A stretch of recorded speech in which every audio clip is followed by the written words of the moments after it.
A'udzubillahi minasyaitonirrajim. Bismillahirrahmanirrahim. Assalamualaikum warahmatullahi taala wabarakatuh. Alhamdulillahi rabbil alamin. Wassalatu wassalam ala al-habibil mustafa sayyidina wa maulana Muhammadinil karim wa ala alihi wa itratihi wa ashabihi ajma'in. Asyhadu an la ilaha illallah wahdahu la syarikalah wa asyhadu anna habibana wa sayyidana wa maulana Muhammadan abdullahi wa rasuluh wa safiyuhu min khalqihi wa habibuh addal amanah wa ballaghar risalah wa nasahal ummah wa kashafallahu bihil ghummah. Allahumma salli wa sallim wa zid wa barik ala habibina wa sayyidina wa maulana Muhammad wa ala ali sayyidina Muhammadin. Allahumma amin. Amma ba'd. Alhamdulillah, kita sama-sama mengucapkan kesyukuran kepada Allah Azza wa Jalla. Di atas limpah kurniaan daripada Allah, kita diberikan peluang untuk dapat bertemu pada petang yang berbahagia ini, walaupun terlewat sedikit daripada jadual asal sepatutnya pukul 3, namun saya terlewat lebih kurang dalam lebih kurang 40 minit. Saya mohon kemaafan daripada tuan-tuan disebabkan ada beberapa perkara tadi yang perlu disegerakan, perlu diselesaikan. Ala kulli hal, moga-moga Allah Subhanahu Wa Taala terus memberikan kepada kita kebaikan untuk dapat mempelajari ilmu-ilmu Islam, khususnya ilmu yang berkaitan dengan fiqh dan juga usulul fiqh, ilmu yang sangat penting, yang mana ilmu ini adalah ilmu yang akan menjaga seseorang daripada melakukan kesilapan di dalam memahami kalam Allah dan kalam baginda Nabi Muhammad sallallahu alaihi wa alihi wasallam. Jadi tuan-tuan puan-puan yang dirahmati Allah Subhanahu Wa Taala, insya-Allah dalam pertemuan kita pada petang ini kita akan meneliti berkenaan dengan tajuk-tajuk akhir di dalam kitab Al-Waraqat. Saya pun tak pasti adakah kita akan khatam hari ini ataupun kita khatam minggu depan. Namun moga Allah Subhanahu Wa Taala akan memberikan kepada kita kebaikan di dalam memahami kitab ini, insya-Allah Subhanahu Wa Taala. Okey. Sebelum ini kita telah pun meneliti tentang apakah dia dalil dan bagaimanakah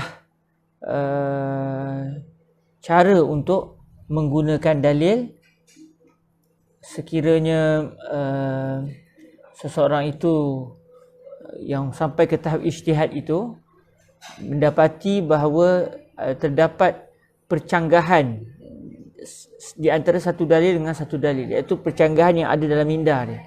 Sebab hakikatnya tidak ada orang yang, ataupun sebenarnya pada hakikatnya tidak ada percanggahan di antara satu dalil dengan satu dalil secara hakikatnya, kerana Al-Quran dan juga hadis Nabi alaihi salatu wassalam itu adalah daripada Allah Azza wa Jal. Maka apabila ia daripada Allah Azza wa Jal, mustahil kalam Allah akan bercanggah dengan firman Allah yang satu lagi. Begitu juga mustahil untuk Nabi alaihi salatu wassalam bercakap dalam satu perkara tiba-tiba baginda sendiri menyanggahi kalam baginda, dan mustahil juga baginda menyanggahi firman Allah Subhanahu Wa Taala. Namun secara realitinya memang didapati bahawa ada percanggahan, ada percanggahan di antara dalil dengan dalil. Lalu kata para ulama, sebenarnya hakikatnya tidak berlaku percanggahan, namun si mujtahid mendapati ada percanggahan. Lalu menjadi tanggungjawab seseorang mujtahid untuk mencari apakah sebenarnya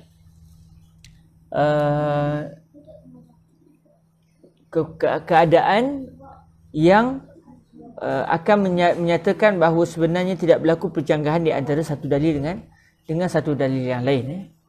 Jadi alhamdulillah dalam pertemuan sebelum ini kita telah pun meneliti kita telah meneliti apakah dia dalil, dan kita juga telah meneliti bagaimanakah sikap yang perlu dilakukan oleh seseorang mujtahid sekiranya dia mendapati satu dalil itu bercanggah.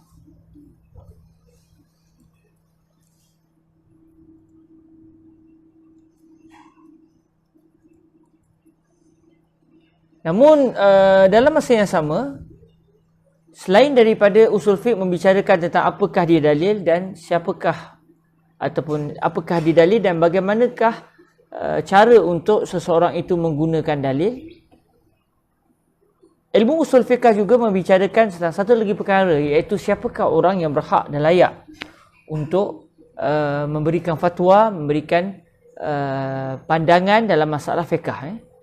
Jadi usul fiqh kajiannya terhadap 3 perkara, iaitu yang pertama, apakah dia dalil, bagaimana cara untuk menggunakan dalil sekiranya seseorang itu mendapati satu dalil bercanggah dengan satu dalil yang lain, dan ilmu usul fiqh juga membicarakan tentang siapakah orang yang layak untuk menggunakan dalil. Maka insya-Allah dalam pertemuan kita pada petang ini kita akan bicara tentang kitab Usulul Fiqh karangan Imam Al-Haramain yang dikenali dengan nama Matnul Waraqat. Dalam kitab ini Imam Al-Haramain akan menjelaskan kepada kita dalam perbahasan kita pada hari ini, siapakah orang yang layak untuk berijtihad ataupun orang yang layak, yang mempunyai kelayakan untuk terus kepada Al-Quran dan juga hadis contohnya, lalu dikaji, lalu dikeluarkan apakah sebenarnya yang diinginkan oleh Allah dan Rasul terhadap hukum bagi perbuatan seseorang mukallaf. Jadi setelah sebelumnya kita mempelajari apakah dia dalil dan bagaimana cara sekiranya seseorang mujtahid mendapati percanggahan di antara dalil, maka sekarang kita akan masuk pada perbahasan yang ketiga ialah ilmu usul fiqh, iaitu siapakah orang yang berhak untuk mencari gali hukum. Hukum ni maknanya bukan ciptaan seseorang mujtahid. Maknanya hukum ni, bila Imam Syafi'i kata hukum bagi masalah seorang lelaki memegang seorang perempuan tanpa lapik, kalau orang itu berwuduk, maknanya wuduk dia telah batal. Itu bukan idea Imam Syafi'i. Itu bukan maknanya Imam Syafi'i punya pandangan, dengan maksud Imam Syafi'i yang mencipta hukum itu. Bukan.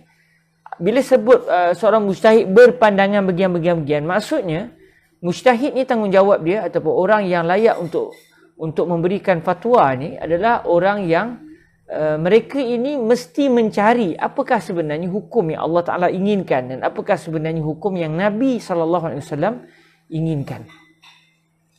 Bukan mereka yang mencipta hukum, mereka hukum. Sebaliknya mereka mencari hukum. Nak cari di mana? Cari di sebalik dalil-dalil syarak. Cari di sebalik ayat-ayat Al-Quran. Cari di sebalik hadis baginda Nabi. Cari dari sudut ijma'. Cari dari sudut qiyas. Maknanya Al-Quran, Sunnah, Al-Ijma', Al-Qiyas ini adalah penjelas kepada hukum.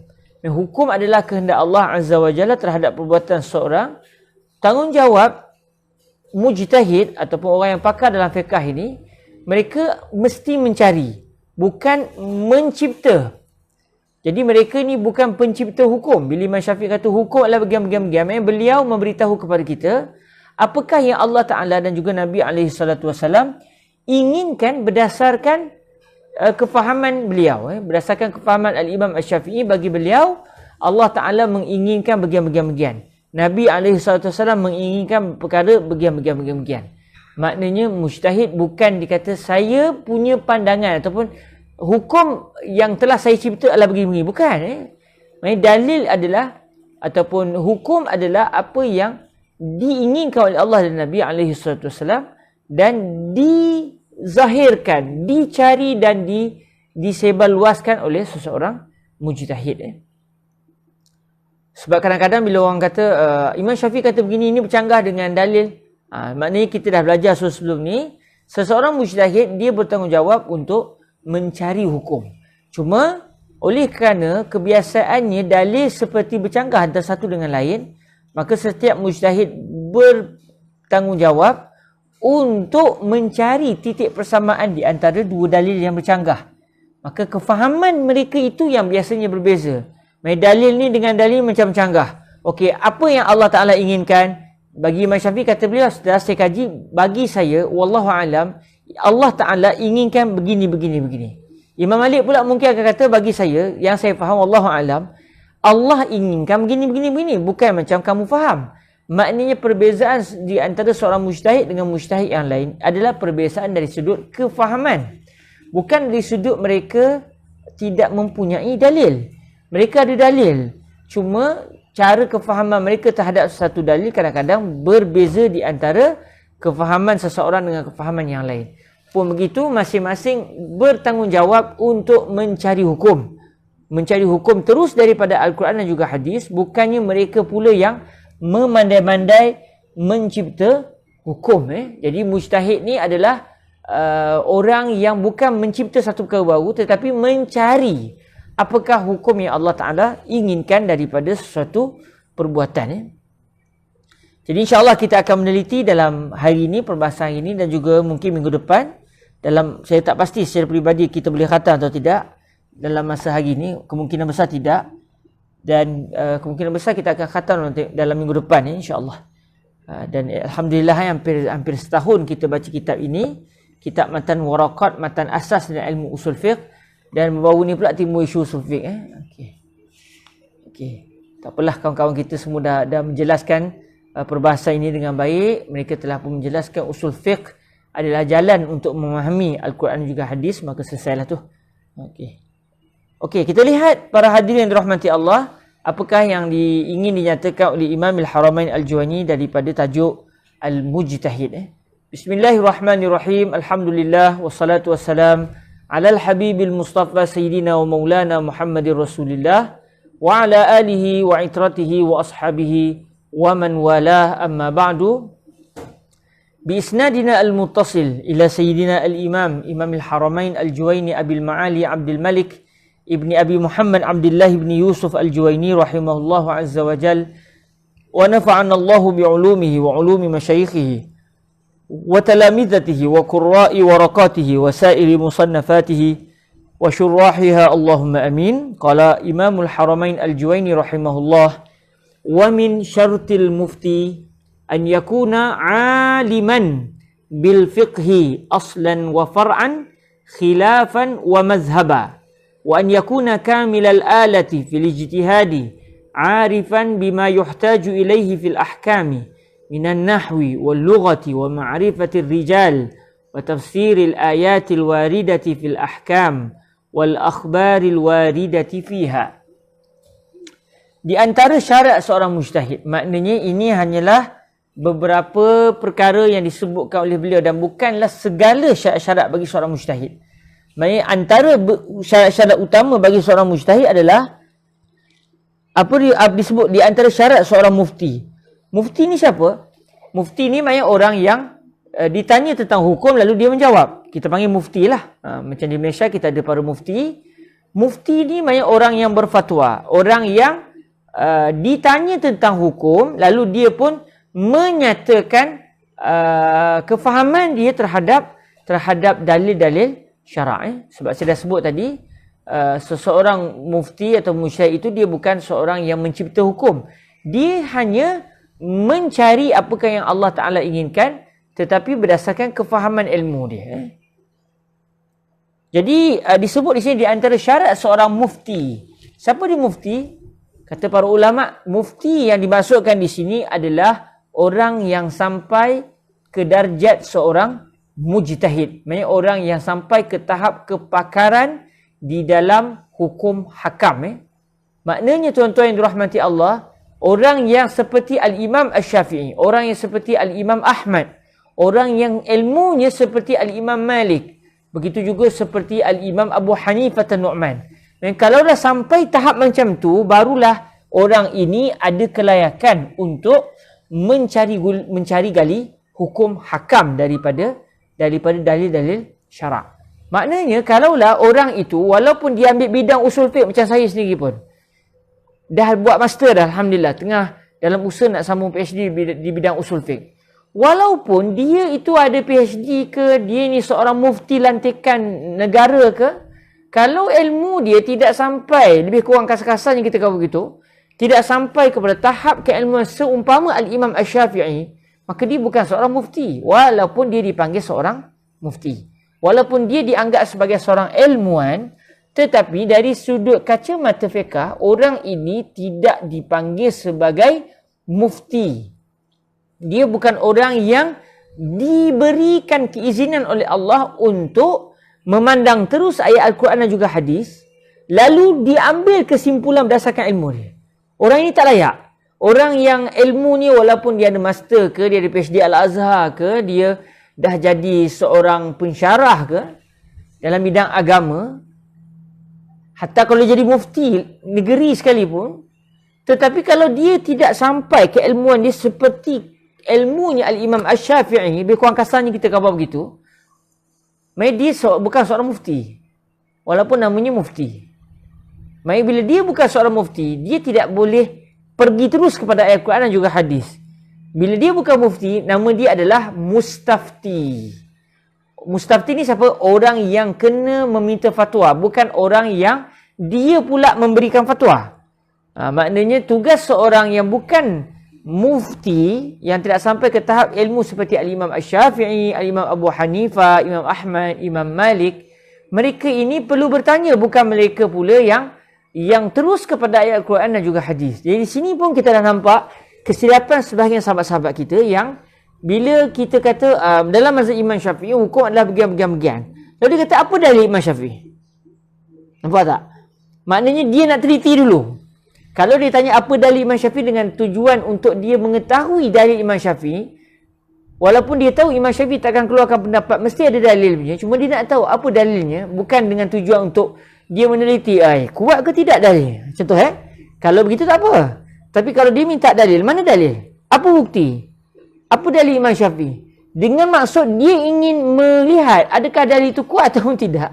Sebenarnya dia sudah tersilap kerana dia menganggap dia adalah orang yang ada kelayakan untuk terus kepada ayat Quran dan juga hadis. Lalu dia nak meneliti dalil orang alim ni kuat tak kuat.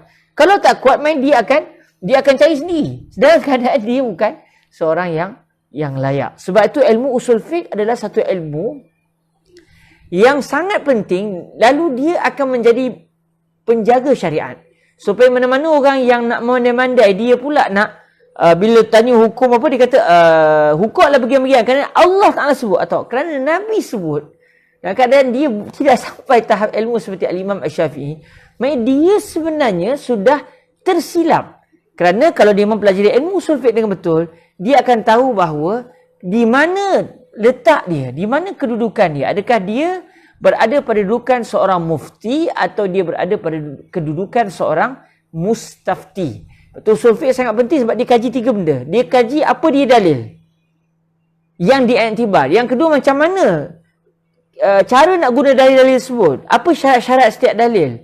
Dan yang ketiga adalah siapakah orang yang boleh menggunakan dalil tersebut. Saya ke? Ustaz Ammar Mustafa ke? Atau orang lain? Mufti sekian-sekian ke? Doktor sekian-sekian ke? Profesor sekian-sekian ke? Atau siapa sebenarnya yang boleh menggunakan dalil? Jadi dengan ilmu usul fiqh ini, kita akan tahu di mana tempat duduk kita. Adakah kita seorang yang mesti terus kepada ayat Quran dan juga hadis, atau kita tidak boleh terus kepada ayat Quran dan juga hadis. Sebaliknya, kita kena melalui kefahaman para mujtahid seperti Al-Imam Asy-Syafi'i, Imam Abu Hanifah, Imam Malik, Imam Ahmad, Imam Sufyan bin Uyainah, Sufyan Ats-Tsauri, Imam Lais dan sebagainya. Jadi di sini sebut wa min syartil mufti, di antara syarat seorang mufti.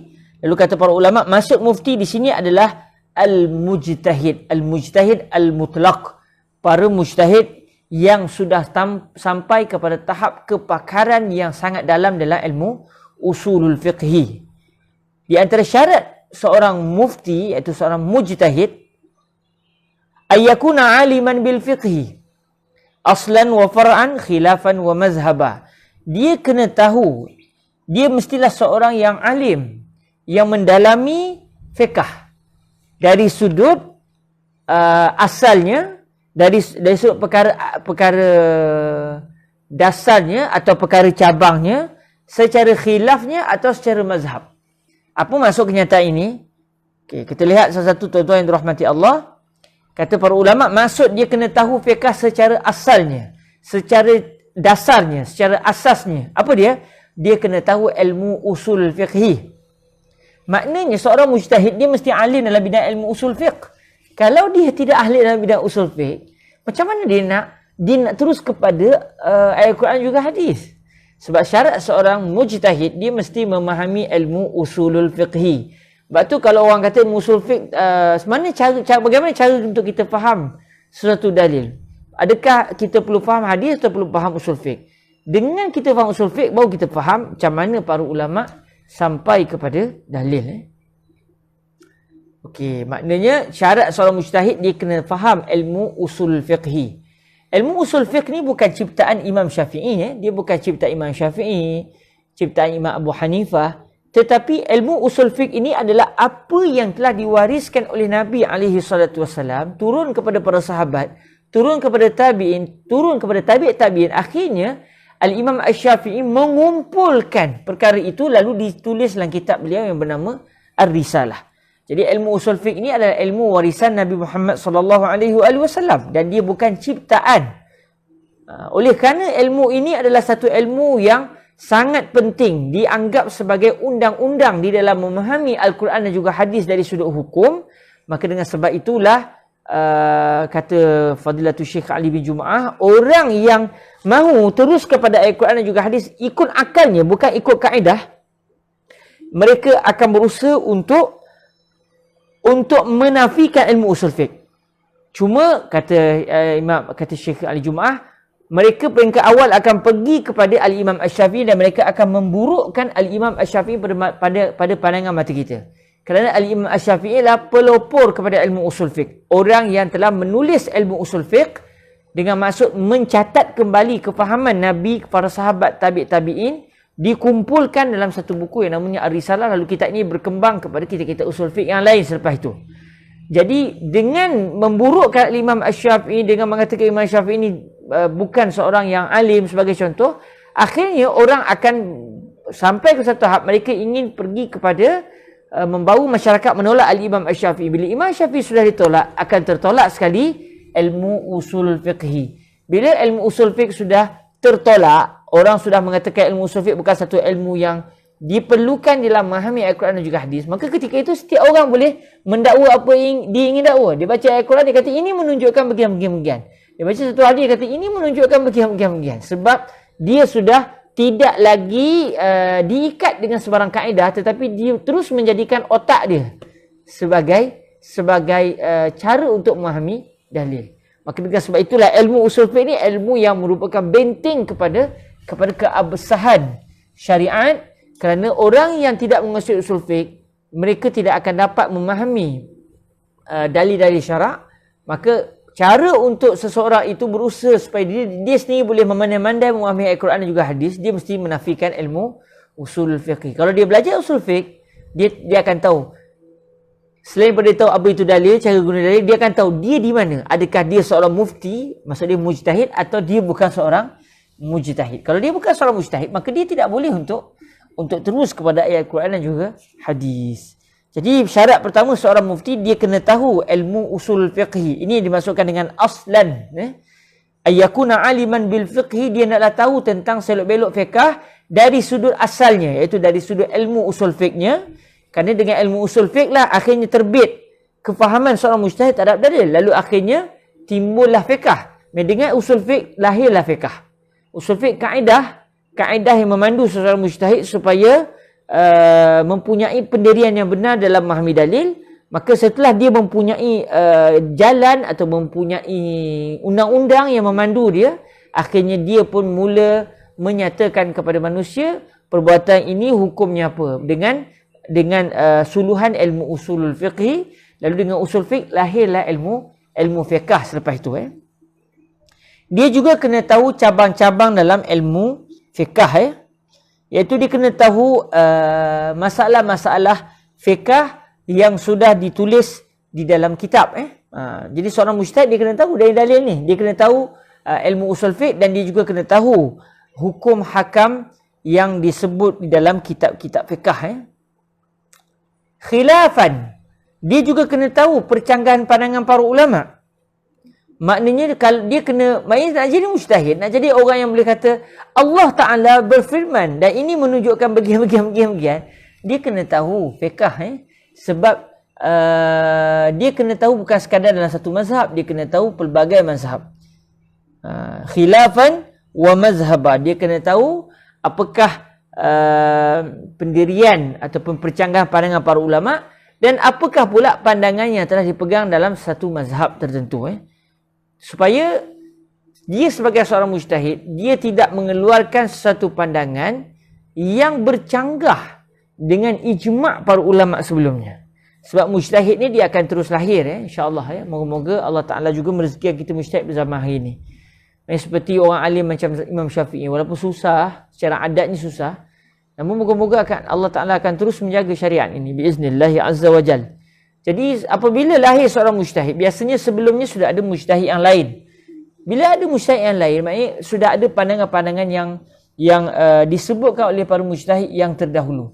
Jadi seseorang mujtahid baru, dia kena teliti. Bila timbul apa isu, dia kena teliti. Ada tak pendapat para ulama sebelumnya? Kalau sudah disepakati, maka dia tidak boleh mengeluarkan pendapat yang bercanggah dengan ijma'. Kalau memang tidak dia ada pelbagai pendapat, maka ketika itu dia kena berijtihad. Lalu mana pandangan dia yang kena dengan mana-mana pandangan sebelumnya, itulah pandangan yang dia kena pegang. Ya, sebab itulah seorang mujtahid dia kena mahir dalam ilmu usul fiqh, dia juga mahir dalam ilmu fiqh. Kemudian disebut oleh Imam Al-Haramain seterusnya, wa an yakuna kamilal alati fil ijtihadi. Dia adalah seorang yang cukup alat di dalam ijtihad. Maknanya dia dianggap seperti seumpama satu orang yang nak buat rumah, dia ada kemahiran, tapi dalam masa yang sama dia kena ada alat. Kalau dia tak ada alat, dia nak buat rumah, dia tahu nak buat rumah tapi dia tak cukup alat, paku tak ada, gergaji tak ada, maknanya dia tidak akan mampu untuk membuat satu rumah.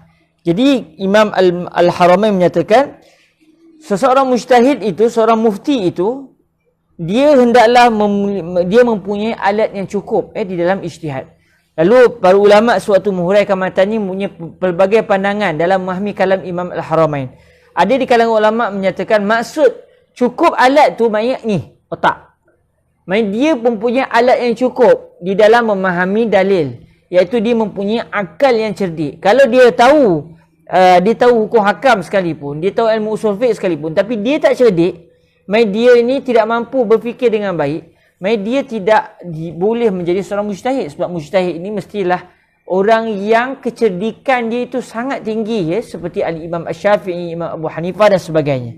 Jadi ada ulama memahami maksud cukup alat di sini adalah dia mempunyai akal yang mantap lah, dia mempunyai kecerdikan yang mantap. Arifan bima yuhtaju ilaihi fil ahkam. Dia juga kena mengetahui apakah yang diperlukan sewaktu dia mencari hukum hakam. Mencari, bukan mencipta hukum hakam. Imam Syafi'i bukan mencipta hukum. Imam Syafi'i mencari hukum. Lalu yang kita kata Imam Syafi'i berkata begini, hukum dalam ini, masalah Imam Syafi'i kata masalah ni hukumnya adalah begini. Itu adalah hukum yang telah dijumpai oleh Al-Imam Asy-Syafi'i daripada dalil-dalil syarak. Maknanya bagi Imam Syafi'i itulah yang Allah Ta'ala inginkan. Cuma adakah itu benar atau tidak, ataupun sebenarnya yang benar pendapat Imam Malik contohnya, kalau berlaku khilaf di kalangan Imam Syafi'i dengan Imam Malik, maka itu hanya akan diketahui di akhirat kelak. Jadi Imam Syafi'i dan juga para mujtahid yang lain, mereka juga kena mengetahui apakah dia ilmu yang mereka perlukan untuk mereka sampai kepada pengetahuan terhadap hukum hakam. Okey, ada satu kenyataan disebut ni. Maknanya mujtahid perlukan mempunyai kaedah usul yang tersendiri, bukan bergantung kepada kaedah usul fiqh yang telah ada. Kaedah usul fiqh ni, kaedah usul fiqh adalah cara pemikiran, cara kaedah yang memandu seorang mujtahid dalam memahami dalil. Jadi kalau kita lihat kaedah usul fiqh ni yang termaktub dalam kitab itulah kaedah yang mesti dipegang oleh para mujtahid. Cuma dalam perbahasan ilmu usul fiqh berlaku perbezaan pandangan. Biasanya begitu. Dalam memahami satu kaedah, ada orang yang kata begini, ada orang kata begini. Jadi setiap mujtahid apa kaedah yang dia pegang? Bila dia sudah ada kaedah, berdasarkan kaedah itulah hukum hakam akan dicari dia akan faham dalil berdasarkan kaedah usul fiqhnya tadi. Biasanya percanggahan pandangan yang besarnya berlaku di antara mazhab jumhur dengan mazhab Imam Abu Hanifah An-Nu'man. Jadi dalam mereka memahami dalil itu mereka berbeza pendapat. Kaedah nak faham tu berbeza. Kaedah yang mereka nak faham tu berbeza. Dan alhamdulillah dalam perbahasan yang lepas kita telah melihat beberapa contoh. Cara contohnya kalau contoh macam yang mudahnya kalau kita tengok dalam masalah apabila Allah Subhanahu Wa Taala di dalam beberapa keadaan meminta supaya kafarah itu mesti dengan dibebaskan seorang hamba yang beriman. Tiba-tiba dalam satu perbahasan yang lain disebut mestilah bebaskan hamba. Tanpa disebut hamba itu beriman ataupun hamba itu tak kisah beriman ke ataupun tidak beriman.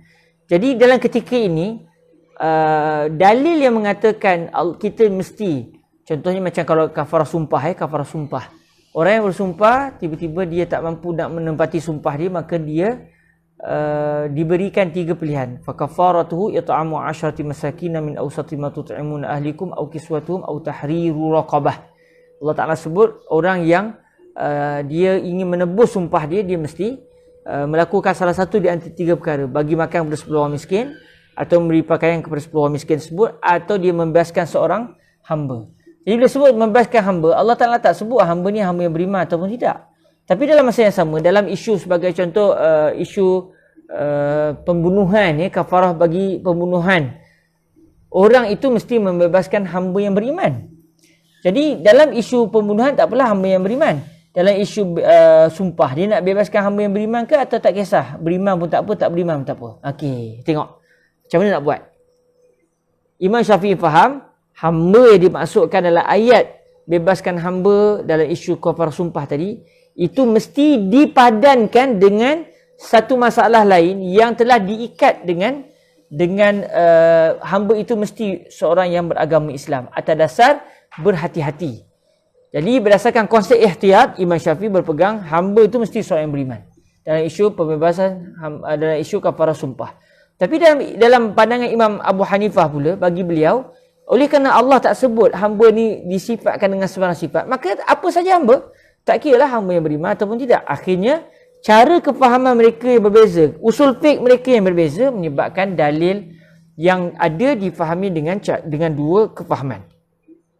Jadi setiap mujtahid dia mesti ada kaedah usul fiqh dia sendiri. Dia tak boleh tiru kaedah orang lain. Cuma tak mustahil juga kaedah Imam Abu Hanifah contohnya kena dengan kaedah ulama lain. Sebab dia cara fikir mereka sama.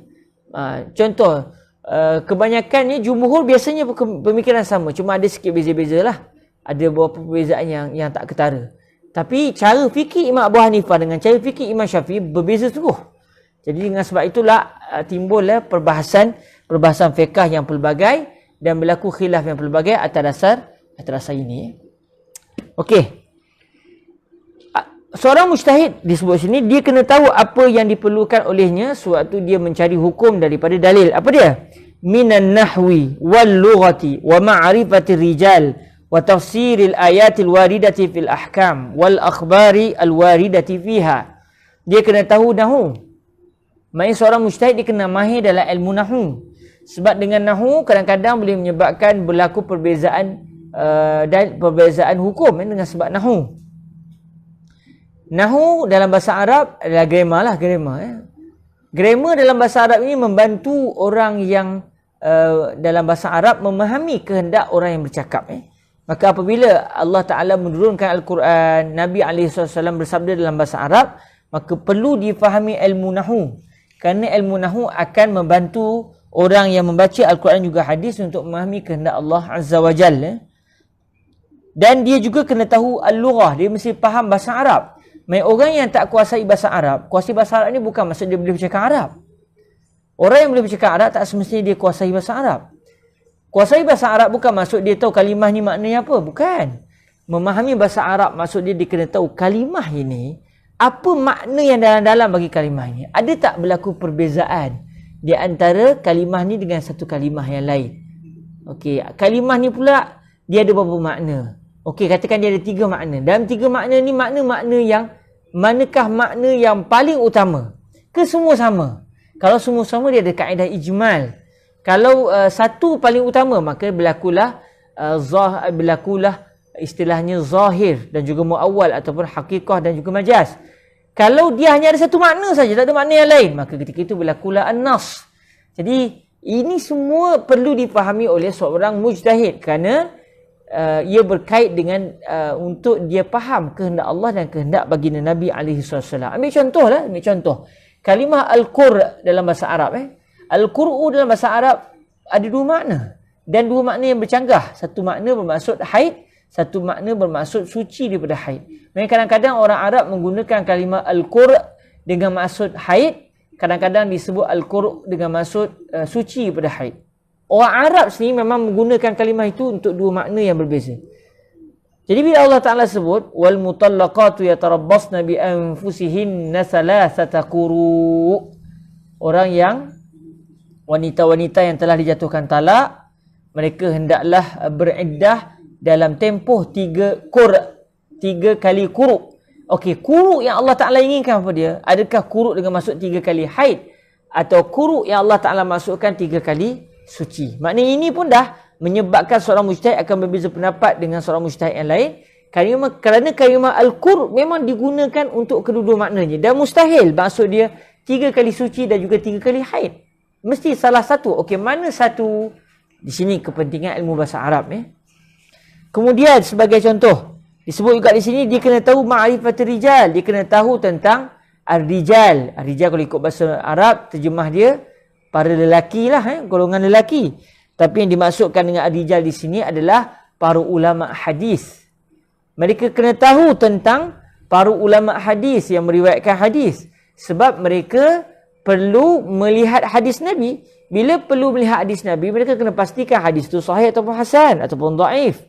Sebab mana boleh seorang mujtahid berpegang dengan hadis dhaif. Seorang mujtahid mesti berpegang dengan hadis sahih. Tapi mujtahid ni pegang hadis dhaif.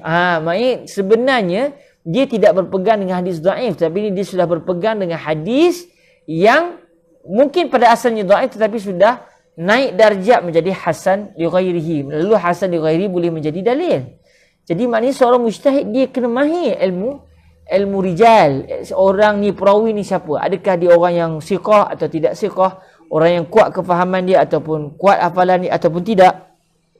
Kerana kalaulah perawi hadis itu lemah hafalannya, maka hadis ni akan dianggap dhaif.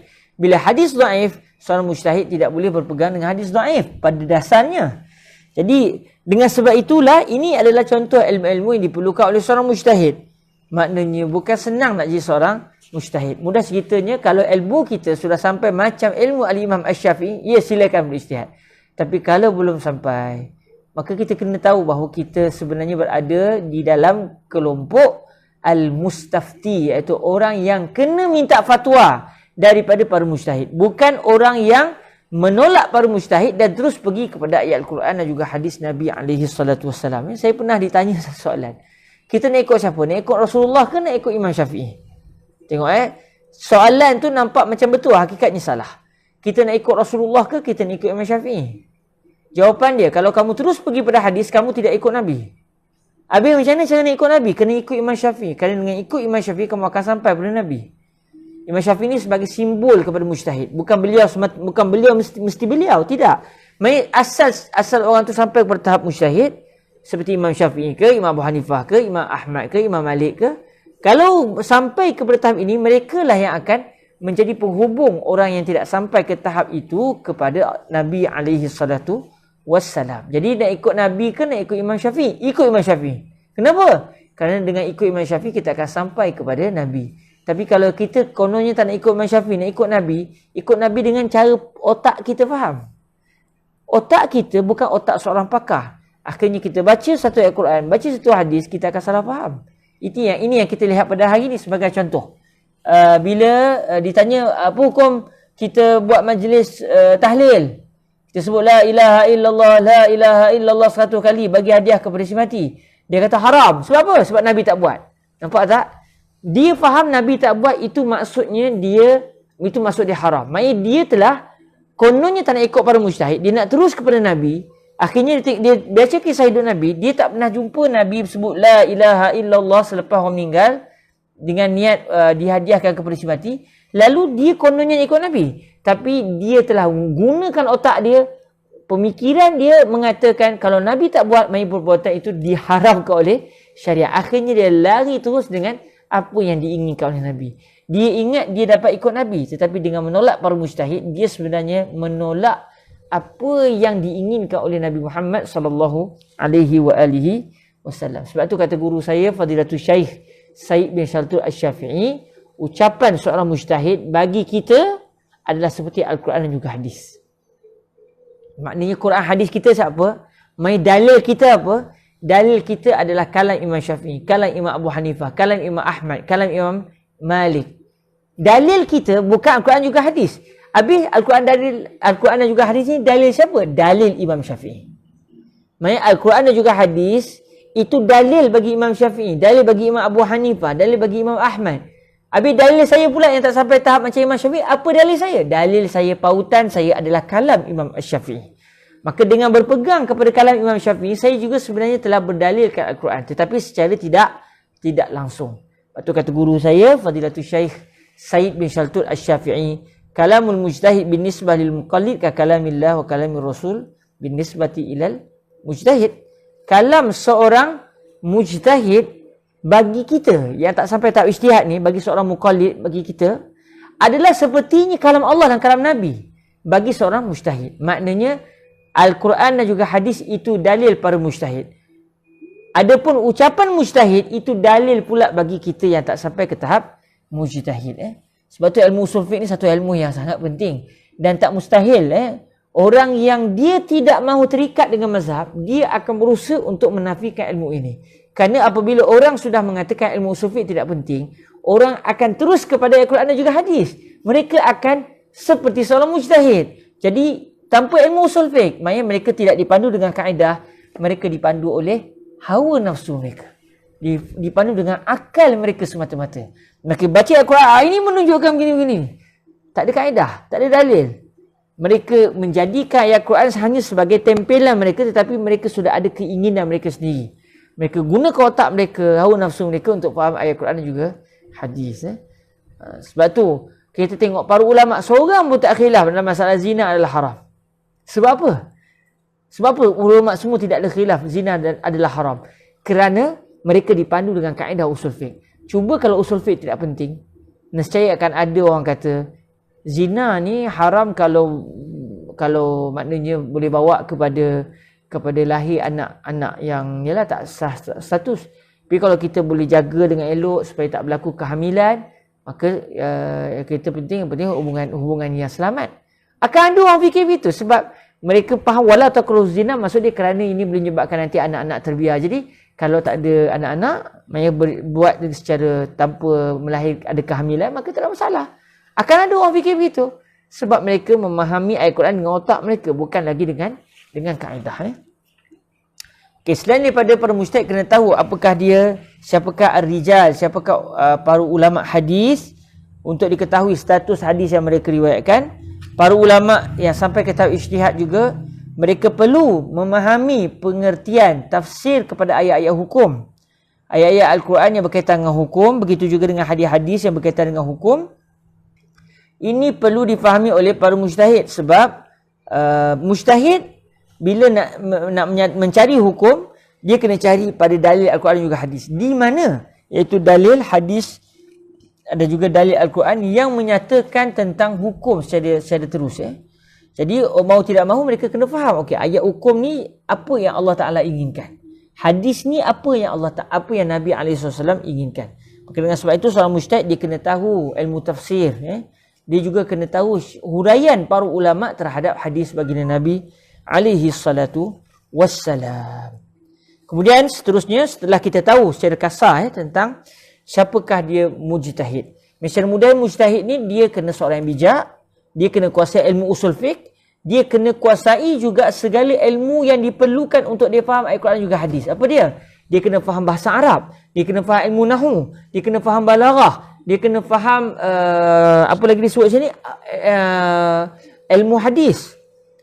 Kerana dia kena tahu hadis tu kuat atau tidak. Dalam masa yang sama dia juga kena tahu tentang ayat Quran ini sudah dimansuhkan atau tidak dimansuhkan. Hadis ni sudah dimansuhkan ataupun tidak.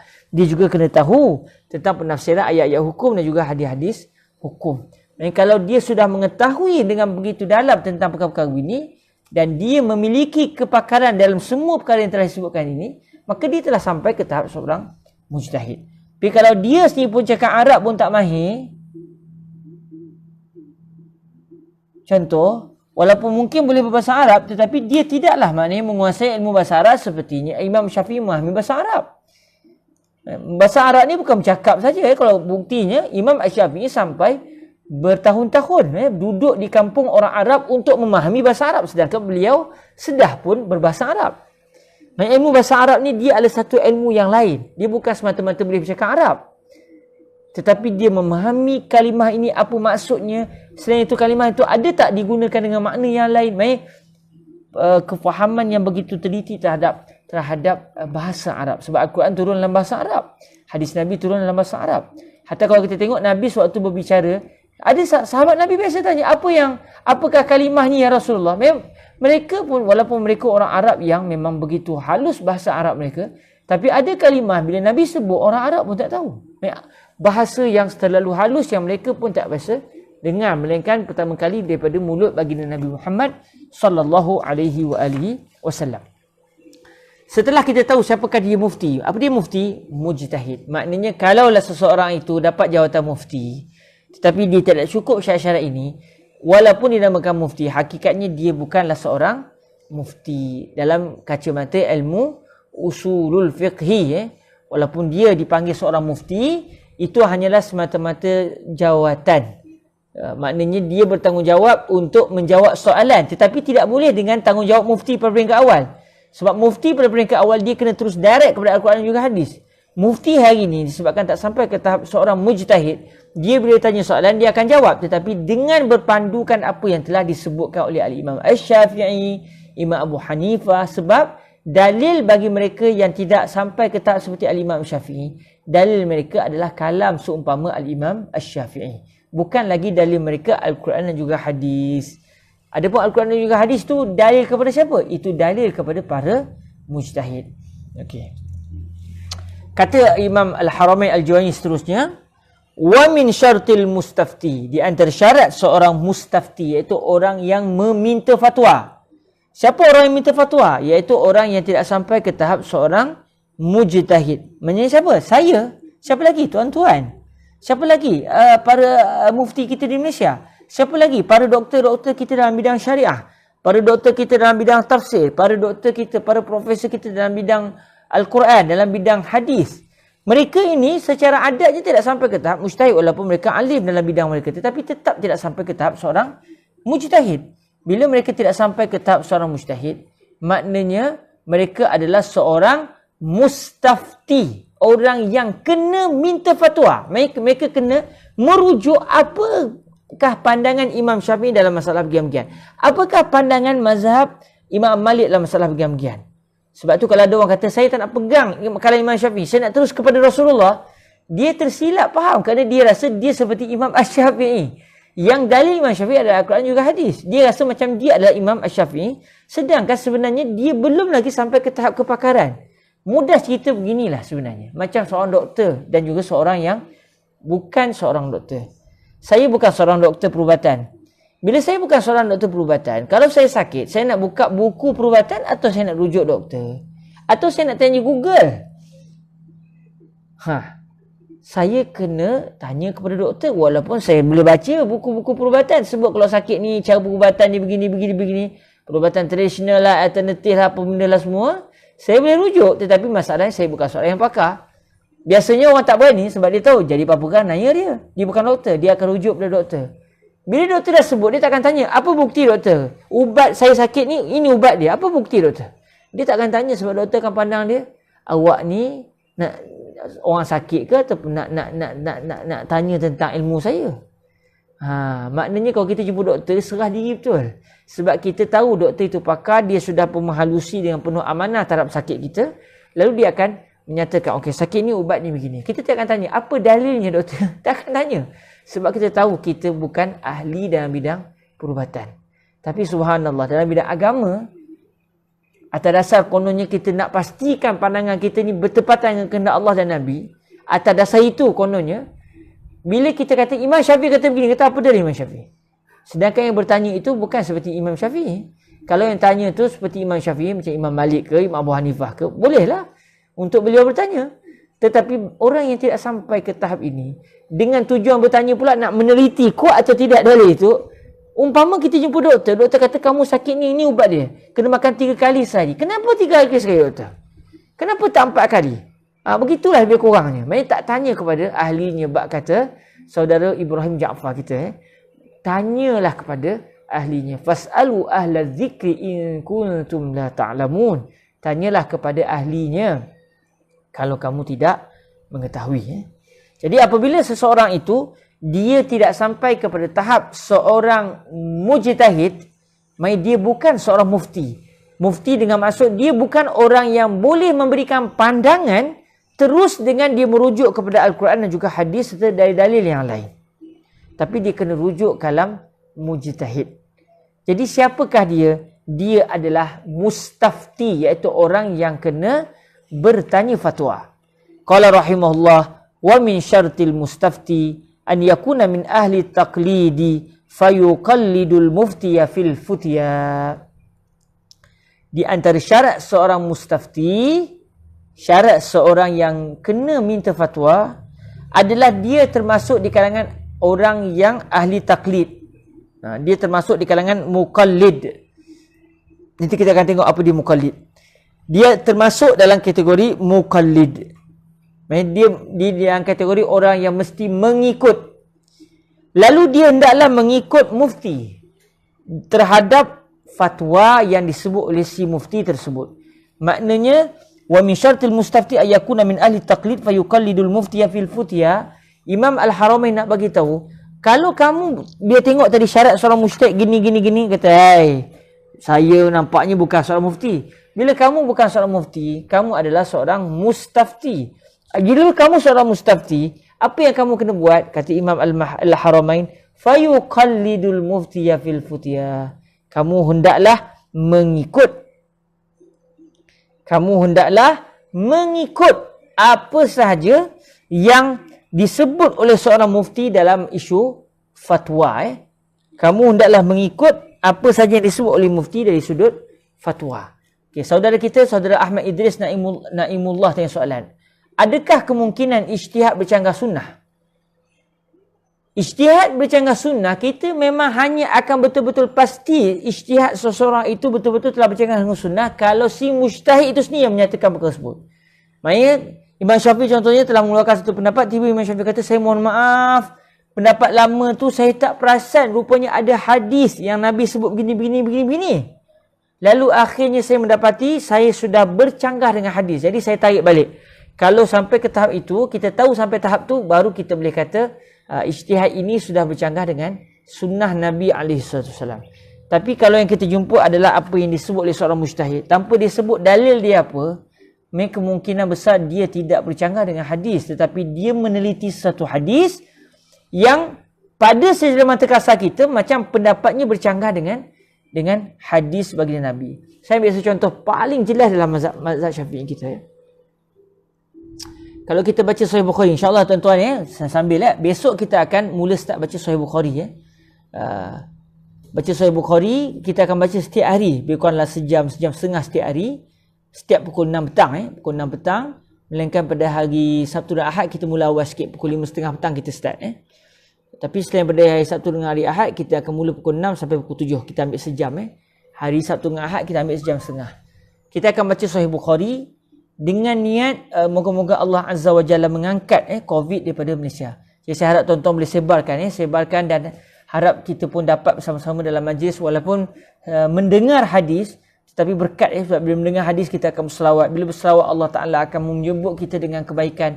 Moga-moga bila Allah telah menyebut kita dengan kebaikan, itulah menyebabkan doa kita dimakbulkan oleh Allah Azza wa Jalla. Jadi insya-Allah kita akan baca Sahih Bukhari dalam masa 100 hari lebih kurangnya. Mungkin jangkaannya 100 hari untuk kita dapat khatam Sahih Bukhari selama lebih kurang dekat 3 bulan hampir 3 bulan. Kita akan khatam pada bulan Ramadan kalau diizinkan Allah untuk kita baca Sahih Bukhari. Jadi dalam Sahih Bukhari kita akan jumpa satu hadis. InsyaAllah kita akan jumpa nanti. Hadis yang menunjukkan macam mana Nabi berwuduk. Disebut dalam Sahih Bukhari, begitu juga dalam Sahih Muslim. Bila Nabi berwuduk, Nabi basuh muka 3 kali, basuh tangan 3 kali. Nabi sapu kepala sekali sahaja. Kemudian Nabi membasuh kaki sebanyak 3 kali. Disebut dengan jelas dalam hadis, Nabi sapu kepala sekali sahaja sewaktu berwuduk. Tapi apa kata Imam Syafi'i? Imam Syafi'i kata sunat kita sapu kepala 3 kali. Adakah ini bukti Imam Syafi'i sudah bercanggah dengan sunnah Nabi SAW? Kita kata macam mana? Imam Syafi'i ni yang sampai ke tahap ijtihad ni. Kita yang baca hadis tu pun kita faham sapu kepala sekali. Tiba Imam Syafi'i kata sapu kepala 3 kali. Dan kadang Imam Syafi'i sudah meneliti dalil, sudah membaca hadis tersebut. Ke kita nak kata macam ni? Imam Syafi'i ni maknanya dalam bab ni beliau tolak hadis Nabi. Beliau tidak menolak hadis Nabi, tetapi beliau memahami hadis tu dengan kefahaman yang kita tak fikir. Ialah sebab kita tak sampai ke tahap itu. Kita tak sampai ke tahap kepakaran itu. Beliau fikir luar kotak terus. Kita fikir takat yang kita nampak. Beliau seorang yang pakar. Beliau memikirkan hadis ni, memahami hadis ni dengan kefahaman yang lain. Maka dengan sebab itu, sangat sukar untuk kita mengatakan seseorang mujtahid itu telah bercanggah dengan hadis Nabi. Melainkan kalau memang si mujtahid itu sendiri yang sebut. Saya mohon maaf dulu saya keluarkan pendapat bagian-bagian. Rupa-rupanya kenyataan saya itu salah kerana bercanggah dengan satu hadis Nabi yang masa tu saya tak jumpa. Masa tu baru kita boleh memang yakin pendapat lama si mujtahid ini bercanggah dengan hadis. Tapi yang kalau kita jumpa adalah kenyataan tanpa disebut, mujtahid itu sini tak sebut dia telah salah. Kita nak kata macam mana? Kita nak kata ini kalam ni memang jelas ni Imam Syafi'i suruh sapu kepala 3 kali. Ni hadis Nabi sapu kepala sekali. Jadi kita nak pakai mana ni? Disebut lagi dalam hadis Nabi SAW sewaktu tahiyat akhir, Nabi menggerak-gerakkan jarinya. Maka ketika sebut asyhadu an la ilaha illallah tu Nabi menggerak-gerakkan jarinya. Tiba-tiba mazhab Imam Syafi'i kata masa kita sebut asyhadu an la ilaha illallah, kita hendaklah tangan kita begitu dan tidak boleh bergerak. Kalau bergerak makruh. Ni setengah orang kan masa dia asyhadu an la ilaha illallah, lepas tu dia pun goyang tangan dia. Dia goyang tangan dia. Kalau kita biasa tengok orang Arab dia goyang tangan. Imam Syafi'i kata tidak boleh goyang-goyangkan tangan. Kalau tidak dia telah melakukan perbuatan yang makruh walaupun sembahyangnya sah. Hadis Nabi menyatakan Nabi menggerakkan jari baginda sewaktu baginda berada di tahiyat akhir. Kita nak kata apa? Mazhab Syafi'i dah lah tadi bab wuduk dah bercanggah dengan hadis, ni pun bercanggah lagi. Sebab tu kita tak boleh pegang kalam ke Imam Syafi'i ni, kita kena pegang hadis Nabi. Macam tu ke kefahamannya? Kalau kita faham gitu, kita telah menolak kaedah usul fiqh kerana kaedah usul fiqh mengatakan orang yang bukan mujtahid, dia tak boleh pergi kepada hadis. Dia kena pergi kepada kalam mujtahid. Dan kebetulannya kita ni berpegang kalam Imam Syafi'i, maka itulah yang kita pegang. Maksudnya, orang katalah hadis Nabi tak, saya minta maaf, saya hormat apa yang kamu sebut. Memang hadis tu begitu, tapi Imam Syafi'i lebih faham daripada saya dan lebih faham daripada kamu faham. Tapi orang kata pula, ni tak asuk dengan Imam Syafi'i ni. Sampai tahap tu, memang sampai tak ada nak fikir. Sampai dah jelas-jelas salah pun nak pegang lagi kalau Imam Syafi'i. Rasulullah sapu kepala sekali ketika wuduk. Dia tetap 3 kali sebab Imam Syafi'i kata 3 kali. Rasulullah menggerakkan jari baginda suatu tahiyat akhir. Dia tetap tegak aja gitu, tak nak goyang. Kamu ni ikut Imam Syafi'i betul ni sampai tolak Nabi. Begitu ke kefahamannya tuan-tuan? Tidak. Bukan begitu. Tapi kita balik kepada ilmu usul fiqh. Ilmu usul fiqh ajar. Kamu siapa? Mujtahid atau tidak? Kamu sampai ke tahap seperti Imam Syafi'i ataupun tidak? Saya tak sampai lagi. Saya punya waktu itu. Saya tak sampai lagi. Oh, kalau kamu tak sampai, kamu tak boleh pergi kepada hadis. Kamu bila berjalan, kamu boleh dari rumah kamu bergerak sampai kepada Imam Syafi'i je. Lepas tu kamu kena pegang kalam Imam Syafi'i. Sebab dalil kamu kalam Imam Syafi'i. Ataupun kalau orang tu mazhab Imam Malik, dalil kamu dalil Imam Malik. Bukan dalil kamu Al-Quran dan hadis. Tadi kamu kata Nabi melakukan. Kamu sudah ingin menjadikan hadis itu sebagai dalil kamu. Sedangkan kamu belum lagi sampai ke tahap itu. Bila kamu belum sampai ke tahap itu, dalil kamu kalam Imam Syafi'i. Adapun Imam Syafi'i, dalilnya adalah Al-Quran dan juga hadis Nabi alaihi salatu wassalam. Maknanya, Biarlah sesama mujtahid lah, mereka lah bincang. Kamu salah dalil ke tak salah dalil, itu perbincangan golongan pakar. Yang tak sampai ke tahap pakar, kita tak boleh nak mengatakan, ya, mujtahid ni telah bercanggah dengan hadis. Saya buat contoh pasal dua contoh tadi ya. Apa kata Imam Syafi'i? Kalau kita nak tengok apa kata Imam Syafi'i? Imam Syafi'i kata, hadis yang dalam Sahih Bukhari, Sahih Muslim itu, yang menyatakan Nabi sapu kepala sekali, ia bertembung pula dengan satu hadis lain. Dan hadis ni ada dalam Allahumma salli ala sayyidina Nabi, dalam Sunan Abi Daud. Yang mana hadis ni statusnya hasan. Hadis kuatlah maknanya. Hadis hasan yang menunjukkan Nabi sapu kepala 3 kali. Walaupun Sayyidina Imam Abu Daud sini menyatakan dalil-dalil yang sahih, hadis-hadis sahih menyatakan Nabi sapu kepala sekali. Tapi ada satu hadis, walaupun bukan sampai tahap sahih, tapi dia statusnya hasan, maknanya tak sampai dhaif, dia still dalil. Menyatakan Nabi sapu kepala 3 kali. Nak buat macam mana? Sekarang ada 2 dalil yang kuat, satu sahih, satu hasan. Memang dua-dua kuat lah, walaupun maknanya segi kekuatan paling kuat sahih. Tapi hadis hasan juga kuat. Hadis hasan ini menunjukkan Nabi sapu kepala 3 kali. Hadis sahih Bukhari, Sahih Muslim menyatakan Nabi sapu kepala sekali. Nak buat macam mana? Tengok tak? Tengok. Macam mana Imam Syafi'i faham? Kita baru jumpa satu hadis, Imam Syafi'i dah jumpa hadis yang lain. Yang kita belum baca lagi. Nak katanya tuan-tuan, sebenarnya inilah hakikat ilmu usul fiqh yang akan mengajar kita supaya sedar di mana kita berada. Sebab tu ilmu ini akan diperangi oleh mereka yang mahu menggunakan otak mereka untuk memahami Al-Quran juga hadis. Mereka akan perangi ilmu ini supaya orang tolak ilmu ini, lalu mereka pula yang boleh baca hadis. Ini menunjukkan bahawa gini-gini. Mereka jadi mujtahid. Tetapi tanpa kaedah. Okey. Imam Syafi'i kata sekarang ada 2 dalil. Tambah lagi. Dalam Sahih Muslim disebut Nabi berwuduk secara bertiga-tiga. Disebut tawaddu'an Nabi SAW salasan. Atau kama qala. Nabi telah berwuduk sebanyak bertiga-tiga. Begitu je hadisnya. Dia tak sebut Nabi sapu kepala berapa kali, basuh tangan berapa kali, basuh kaki berapa kali. Hanya disebut Nabi berwuduk secara bertiga-tiga. Macam mana pula? Tambah lagi dengan satu masalah lain. Secara qiyas, muka, tangan, kepala, kaki, semua ni anggota wuduk. Bila semua anggota wuduk, maknanya mengapa muka 3 kali, kaki 3 kali, tangan 3 kali, kenapa kepala mesti sekali sedangkan semuanya anggota wuduk? Sedangkan kalau ikut konsep qiyas, sepatutnya kalau muka 3 kali, kepala pun 3 kali. Sebab persamaan antara muka dengan kepala, kedua-duanya adalah anggota wuduk.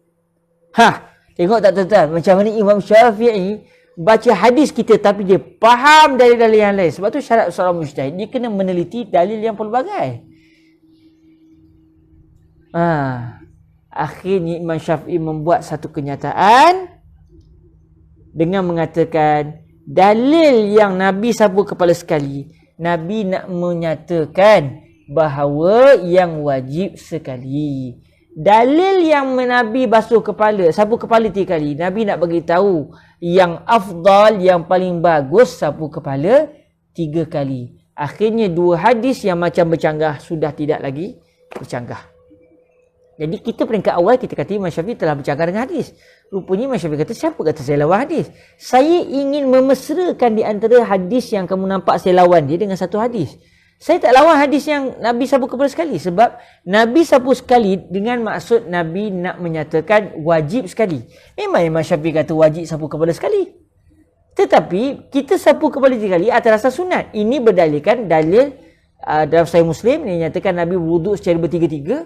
Dan dalam masa yang sama Nabi juga dalam Sunan Abi Daud menyatakan dengan jelas Nabi sudah menyapu kepala Nabi dengan sebanyak 3 kali sapuan. Jadi, untuk kita mengatakan satu ijtihad bercanggah dengan hadis, tak boleh. Tak boleh. Mujtahid ni mungkin tak jumpa dia. Siapa kata dia tak jumpa dia? Betul ke tak jumpa? Jadi, maknanya, baliklah kepada di mana tempat duduk kita.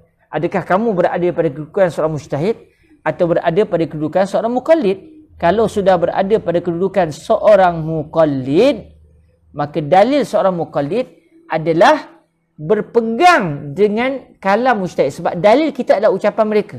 Manakala dalil para mujtahid pula adalah kalam Allah, kalam baginda Nabi alaihi salatu wassalam. Kemudian dalam masa yang sama, kalau kita lihat dalam isu contoh saya sebut tadi tentang isu, kita buat contoh banyak sikit lah. Isu tadi wudu, kemudian ni menggerak-gerakkan jari. Kita kata, tengok Rasulullah ketika asyhadu an la ilaha illallah, Nabi menggerak-gerakkan jari. Lalu kita faham masuk gerak-gerak mesti kena begini. Imam Syafi'i kata, kita kata contoh, ada orang kata ini menunjukkan Imam Syafi'i telah menolak hadis Nabi. Sebab Imam Syafi'i kata siapa yang gerak-gerakkan jari makruh. Rupa-rupanya Imam Syafi'i faham Nabi menggerakkan jari, iaitu daripada jari Nabi ke bawah begitu digerakkan ke atas. Menggerakkan jari juga. Jadi maknanya para mujtahid tidak menolak hadis, tetapi kadang-kadang para mujtahid sesama mujtahid yang lain bercanggah cara kefahaman terhadap hadis yang sama. Alhamdulillah. Ada satu lagi soalan. Betulkah Rasul rapatkan kedua kaki antara satu sama lain ketika sujud? Sisi tapak kaki bertemu kaki kanan. Kaki kanan dengan kiri. Terima kasih. Setakat yang saya belajar tidak. Nabi tidak bila sujud Nabi tidak merapatkan jari. Sebab kaki Nabi sewaktu berdiri, begitu jugalah kedudukan kaki Nabi sewaktu Nabi sujud. Maksudnya bukanlah bila sujud Nabi pun merapatkan kaki begitu. Tidak, nak tetap begitu. Sampai kata guru saya Fadilatul Syekh Said bin Shaltut, ini sangat penting. Ini sangat penting. Kata beliau, kalam para fuqaha, kitab-kitab fiqh itu adalah huraian kepada hadis Rasulullah sallallahu alaihi wasallam. Jadi sebenarnya orang yang mendalami fiqh, dia sebenarnya sudah dapat memahami, begini rupanya Imam Syafi'i faham hadis. Sebab itu orang yang belajar ilmu fiqh dengan betul-betul tradisi secara bersanad, dia akan tahu. Kalau dia baca hadis, kenapa hadis ni bercanggah dengan kalam Imam Syafi'i? Dalam kitab fiqh sebut begini, tapi dalam ni sebut dia pula. On the spot dia akan kata, mesti ada dalil. Mesti kefahaman saya terhadap hadis berbeza dengan kefahaman Imam Syafi'i terhadap hadis ini. Sebab mustahil seorang mujtahid yang ketakwaan mereka tinggi kepada Allah, mereka pula ingin menolak hadis baginda Nabi SAW. Hasya. Mustahil. Mereka lagi dekat dengan Allah. Mereka lagi takut kepada Allah. Takkanlah Imam Asy-Syafi'i, Imam Malik, Imam Abu Hanifah mahu menolak hadis Rasulullah sallallahu alaihi wasallam. Alhamdulillah, syukur pada Allah Subhanahu wa taala. Kebetulan undur. Saya pun nak berundur ni. Syukur pada Allah di atas rezeki dapat kita mempelajari beberapa perkara hari ini. Walaupun kita tak sempat masuk dalam perbahasan yang seterusnya, insya-Allah minggu depan kita akan masuk kepada perbahasan apakah beberapa perkara yang berkait dengan mujtahid dan juga muqallid yang berbaki. Tapi hari ini sangat penting kerana kebetulannya dalam kita mempelajari ilmu ni kita dapat tahu bahawa kedudukan kita sebagai muqallid, tanggungjawab kita berpegang dengan kalam mujtahid. Kedudukan seorang mujtahid, haram dia mengikut pandangan orang lain. Dia mesti terus kepada Al-Quran juga hadis. Sebab dalilnya bukan kalam guru dia. Dalilnya adalah kalam Allah, kalam baginda Nabi alaihi salatu wassalam. Dan apabila begitu, tahulah kita seseorang mujtahid tidak akan menolak hadis. Sebaliknya, mujtahid itu mungkin mempunyai kefahaman yang berbeza dengan mujtahid yang lain terhadap hadis tersebut. Alhamdulillah, syukur pada Allah Subhanahu Wa Taala di atas kelimpahan ilmu yang telah Allah Taala rezekikan kepada kita pada hari ini. InsyaAllah pertemuan yang akan datang, mungkin saya kira minggu depan kita akan khatamkan kitab ini insyaAllah.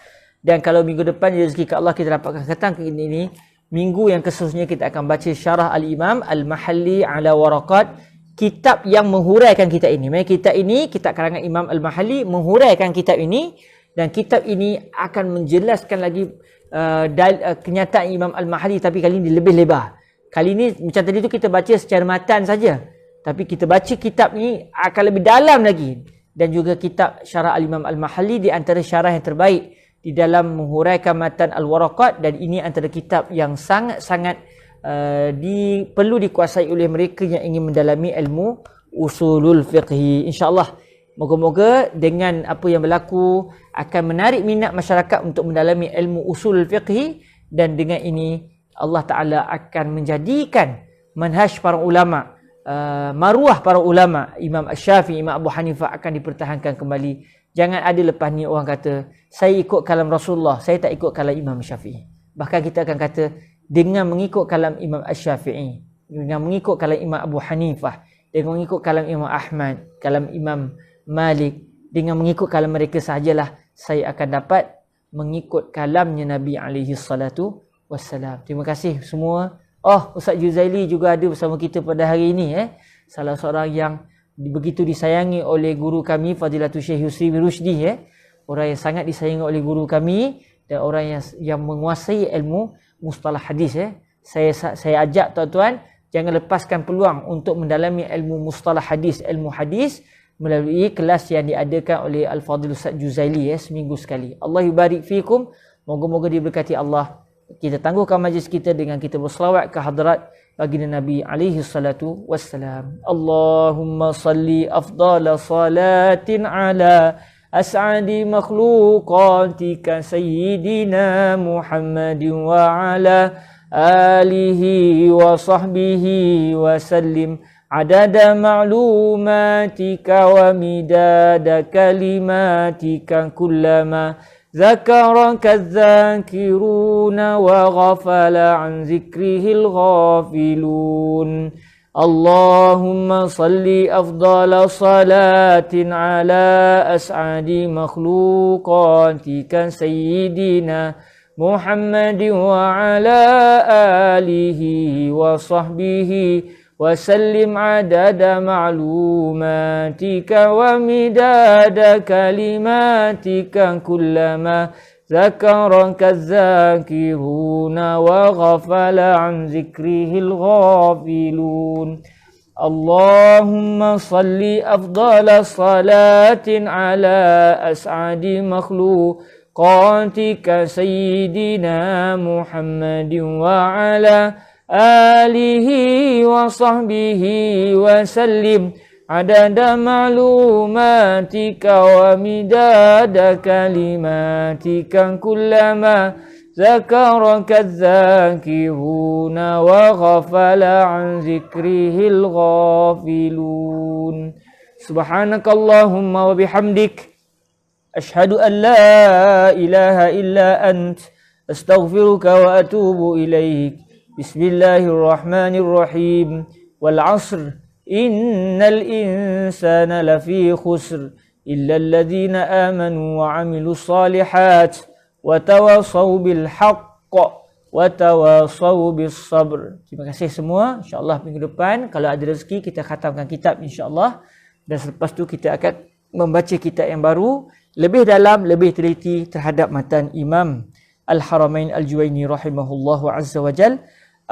Aqulu qawli hadza wa astaghfirullah li wa lakum. Assalamualaikum warahmatullahi wabarakatuh.